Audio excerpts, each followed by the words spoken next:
kok ban saya baru 1 bulan sudah ganti, atau kok ban saya baru 2 bulan sudah botak, atau bahkan ada juga yang bilang begini nih, saya 1 tahun nggak pernah ganti ban kok. Nah, kan begitu. Semangat pagi. Assalamualaikum warahmatullahi wabarakatuh. Salam sejahtera untuk kita semua bersama Uda Nazar yang masih di seputar dunia ban. Nah, pada hari ini ya udah akan memberikan informasi kepada teman-teman mengenai tanda-tanda ban mobil kapan harus diganti. Info ini sangat bermanfaat bagi teman-teman agar selamat ketika berkendara. Apa saja itu? Ikuti terus video udah sampai selesai. Teman-teman pasti sering dengar komentar seperti ini ya, kok ban saya baru 1 bulan sudah ganti, atau kok ban saya baru 2 bulan sudah botak, atau bahkan ada juga yang bilang begini nih, saya 1 tahun nggak pernah ganti ban kok. Nah, kan begitu. Jadi begini ya teman-teman ya, perlu dan Nazar luruskan sedikit mengenai parameter yang dipakai dalam dunia maintenance atau perawatan itu. Pada umumnya ada 3 parameter. Yang pertama adalah kilometer, yang kedua adalah hours meter, dan ketiga adalah hari, bulan ataupun tahun. Nah, dari 3 parameter ini teman-teman tuh harus mengetahui dulu nih kapan parameter ini dipakai. Nah, kalau sembarangan memakai parameter ini nanti jadinya akan rancu, apalagi di dalam dunia teknik itu hanya mengenal 1 dan 0. Kalau 1 itu hidup, yang 0 itu mati. Jadi jangan dicampur-campur ya. Nah, dari komentar yang udah sebutkan tadi yang mengatakan baru 1 bulan udah ganti, baru 2 bulan udah botak. Nah, di sini mereka memakai parameter itu adalah bulan. Namun pemakaiannya itu kurang tepat. Kenapa tidak tepat? Nah, begini udah ilustrasikannya, misalnya begini. Mr. X dalam 1 bulan berkendara sejauh 10.000 km dan Mr. Y sejauh 5.000 km. Di mana Mr. X dan Mr. Y ini menggunakan jenis ban yang sama, mereknya juga sama, dan tahun produksi bannya itu sama gitu loh. Nah, jadi pertanyaannya begini, siapa yang duluan mengganti ban? Nah, sudah pasti jawabannya Mr. X karena sudah menempuh jarak yang lebih jauh dari Mr. Y. Jadi parameter yang digunakan dalam penggantian ban untuk kasus yang udah sebutkan tadi itu yang tepat adalah kilometer ya, bukan bulan.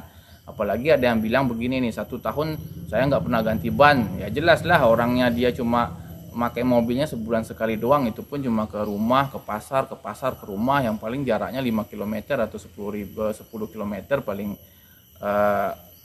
jauh. Nah, jelas dong 1 tahun nggak bakal ganti ban, atau selama 2 tahun mobilnya nggak dipakai, ya udah 2 tahun itu nggak bakalan itu kita ganti ban gitu.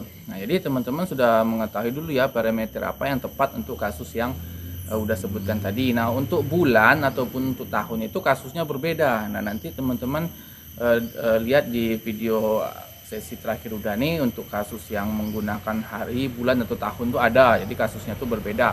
Kalau kasus yang tadi itu kita harus menggunakan kilometer. Oke, langsung saja ya, udah Nazar bahas tanda-tanda ban mobil yang harus diganti. Yang pertama itu adalah ketebalan tread atau tapak ban itu sudah mencapai batas TWI. TWI itu apa? TWI itu kalau kepanjangannya adalah tread wear indicator. Nah, kalau nggak salah kira-kira begitulah bahasa Inggrisnya ya. Bahasa Inggris sudah agak amburadul aja. Jadi TWI ini merupakan batas keausan ban yang diizinkan. Jadi maksudnya apa? Ketika tapak ban sudah menyentuh TWI, maka ban sudah harus diganti, atau biasanya teman-teman menyebutnya ban sudah botak. Nah, ini berkaitan dengan parameter yang kita bahas tadi. Jarak tempuh yang lebih jauh tentunya akan mempercepat tapak ban menyentuh batas TWI ini karena keausan yang disebabkan oleh gesekan dari lintasan.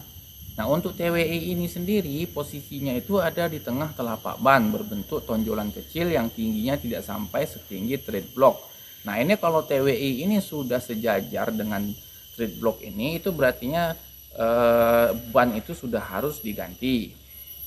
Nah, ada juga TWI itu yang berada di tepi ban. Nah, kalau dia berada di tepi ban itu biasanya berupa simbol segitiga.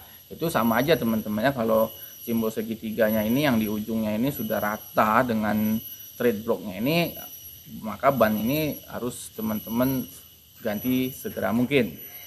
Kemudian mungkin terpikir gini ya, sebuah pertanyaan bagi teman-teman, berapa jauh sih TWI ini tercapai?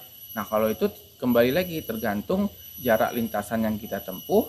Nah, selain itu tergantung juga merek bannya serta kualitas bannya. Nah, kalau pengalaman udah Nazar sejauh ini ya, udah Nazar kan udah macam-macam nih memakai merek ban ya, ada merek ban A, ban B, ban C. Nah, itu dia berbeda-beda. Kalau misalnya merek ban A ini baru 10.000 km udah ganti. Nah, untuk yang B sama C ini kadang bisa sampai 20.000 km atau bahkan ke sampai 30.000 km baru berganti. Jadi tergantung kualitasnya. Untuk kualitas dan merek ban-ban ini mungkin teman-teman sudah mengetahui ya, ada yang merek A, B, C, D, udah nggak bakal nyebutin ya, nanti disangka iklan pula. Udah iklan nggak dibayar pula kan gitu kan, rugi lah udah jadinya kan.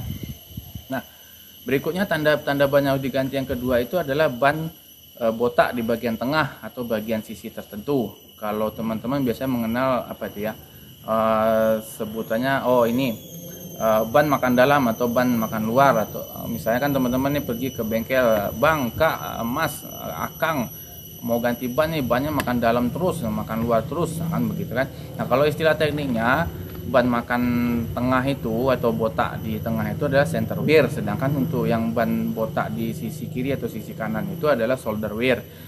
Nah, kenapa ini bisa terjadi botak-botak tengah, sisi kiri, sisi kanan itu nanti udah jelaskan sendiri ya, udah buatkan video terpisah agar teman-teman lebih memahaminya. Kalau udah jelaskan sekarang, videonya bisa panjang, 1 galon kopi nggak cukup, atau bisa sampai malam nggak kelihatan udah lagi bikin video kan begitu. Kemudian tanda-tanda ban yang harus diganti ketiga itu ada terdapatnya benjolan-benjolan pada ban. Nah, benjolannya terjadi karena adanya serat benang atau kawat penguat konstruksi ban yang putus. Hal ini bisa disebabkan karena tekanan angin yang sering kurang, sehingga beberapa bagian ban harus menahan beban yang lebih berat dari bagian ban lainnya.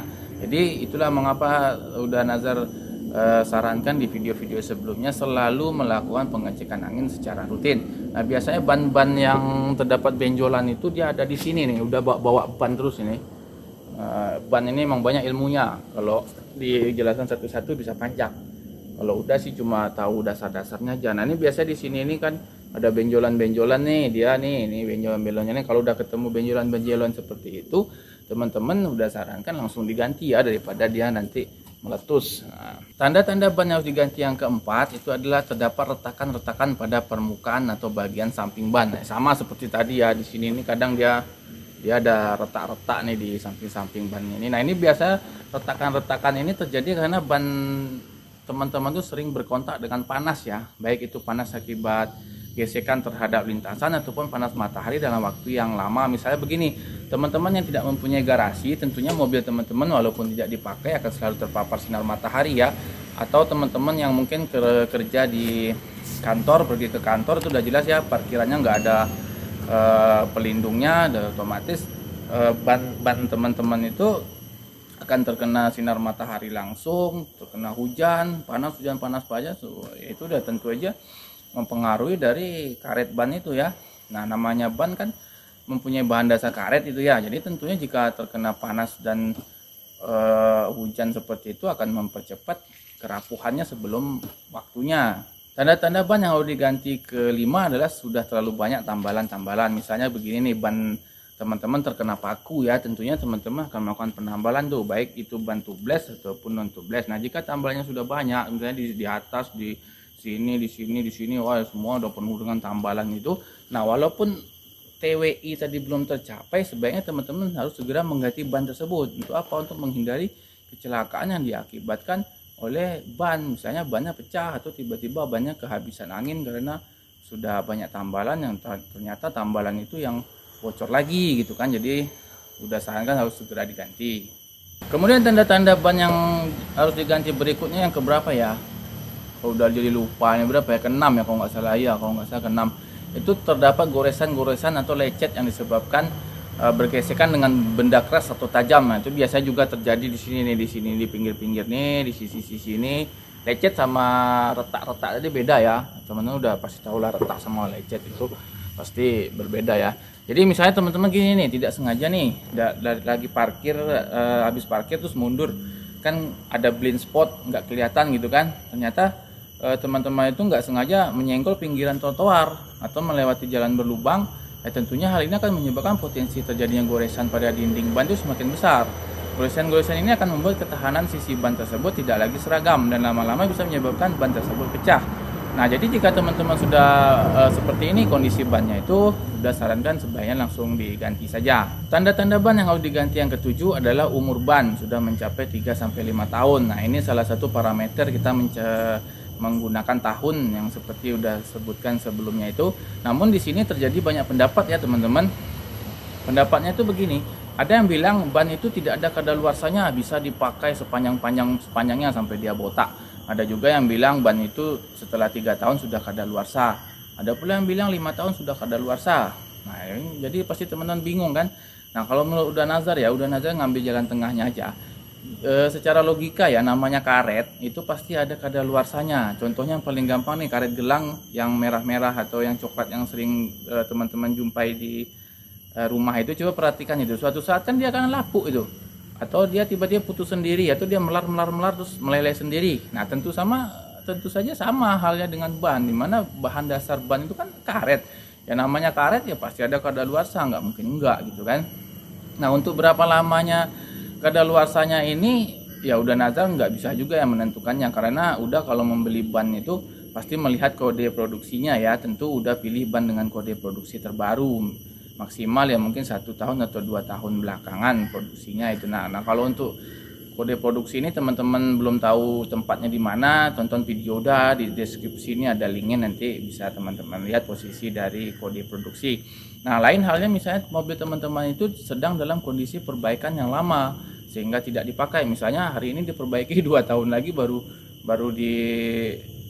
selesai gitu kan. Nah, ketika selesai kan teman-teman cek nih. Nah, ternyata ketika cek bannya itu ditemukan kode produksinya sudah sekitar 3 atau sampai 5 tahun yang lalu. Nah, jadi baiknya sih teman-teman segera ganti ban tersebut ya, untuk menghindari hal-hal yang akan menyebabkan kecelakaan. Tanda-tanda ban yang harus diganti yang terakhir yang udah Nazar ketahui ya, yang keberapa ya? Ke-8 ya kalau nggak salah ya. Yang ke-8 itu tread ban terangkat, atau istilah tekniknya tuh HTO. Kok HTO? Bentar. HTW itulah heel to wear. Nah, kalau nggak salah kayak gitu sih. Kalau tulisannya heel to wear gitu, apa itu bahasa Inggrisnya, udah agak tulalit bahasa Inggrisnya, maklum aja lah ya. Nah, jadi kalau untuk kasus ini selama udah berkecimpung di dunia otomotif, terutama kendaraan ringan, jarang terjadi ya. Mungkin sampai sekarang belum pernah sih udah menjumpainya. Nah, heel to wear ini merupakan kondisi ban yang treadnya itu seperti terangkat. Jadi treadnya ini, tread ban ini ya, ini tread ban ini namanya kan, seperti yang udah jelaskan di video sebelumnya, ini terangkat gitu, kayak lepas dari bahan, dari struktur bannya ini lepas gitu. Tapi kalau di dunia otomotif di kendaraan ringan jarang terjadi sih. Kalau udah sering ketemunya itu di truk ya, di truk yang roda-roda 10 ke atas itu. Atau teman-teman mungkin pernah yang tinggal di perkotaan ya, di jalan tol itu pagi-pagi itu kayak udah dulu pernah tuh dari Jakarta ke Bandung itu pagi-pagi tuh sering ketemu tuh tapak ban dari truk-truk tuh yang udah lepas itu. Nah, itu kan sangat bahaya tuh kalau udah lepas tuh. Nah, kalau dia udah lepas itu ban kita akan jadi licin, jadi kendaraan kita akan selip gitu. Nah, jadi sebaiknya jika teman-teman menemukan kasus seperti itu, walaupun dia sedikit terangkatnya harus cepat-cepat diganti, walaupun jarang ya. Memang jarang sih terjadi seperti itu. Nah, hal ini terjadinya pada ban mobil itu karena sering melalui jalanan yang rusak. Nah, khususnya mobil yang dipacu pada kecepatan tinggi di jalan yang tidak rata atau tidak rusak. Nah, sehingga sering mengerem cukup keras atau mengerem mendadak. Jadi hal ini ketika teman-teman mengerem mendadak, ini ban ini kan berputarnya begini nih contohnya. Nah, ketika teman-teman mendadak rem itu, dia rem tapak ini akan menahan gaya gesek berlawanan dari arah lintasan. Jadi treadnya ini bisa ngangkat begini. Nah, bisa mengangkat ini ya, apalagi kalau sering-sering teman lakukan. Jadi jika tidak dalam kondisi darurat, dikurang-kurangi melakukan rem mendadak seperti itu ya. Nah, selain itu juga bisa disebabkan karena busing suspensi atau kaki-kaki. Kalau teman-teman mengenalnya itu bearing roda atau ball joint itu sudah aus. Nah, banyak ya penyebabnya. Nah, jadi teman-teman harus memperhatikan itu ya. Kalau udah treadnya ada sedikit diangkat, cepet-cepetlah ganti gitu. Jangan menunggu nanti. Kalau misalnya hari ini ditemui ini treadnya udah terangkat sedikit, ya sudah hari ini harus diganti. Jadi untuk apa? Untuk menghindari risiko-risiko kecelakaan dalam berkendara.